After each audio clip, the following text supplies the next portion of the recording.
So to help us get started, what I want to do is you talked about in that phone call that we had that technology is not a product. And you were talking about Dartfish and that you talked about the simulcam and you talked about how incredible it was in overlaying technology, but you still struggled to sell it at that point. Tell me what happened that you took a product, like to the Olympic Committee, where you sat there for 3 days with coaches and that you had this interaction with, uh, and you made this breakthrough. And out of the 20 pages, Simulcam was 1% of the needs they had. Came back to Switzerland, and I said, guys, that's what we need if we want to have a chance on this market.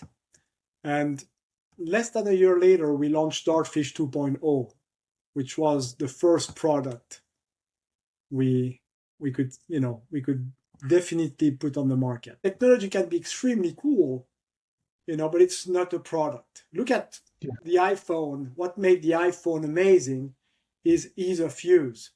The technology behind it is amazing, but Steve Jobs didn't come and say, "Oh, look, I have a big screen, and you can touch the screen and do all kind of things." And so what?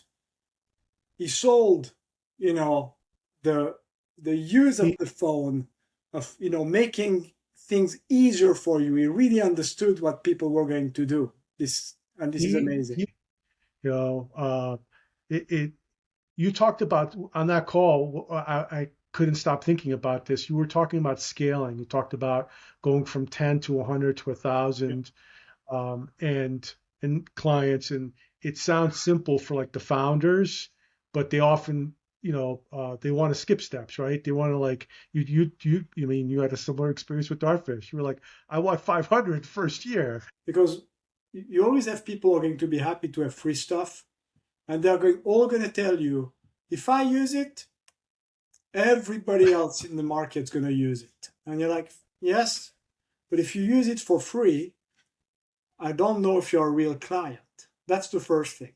So I think if you have a good product that's going to help you,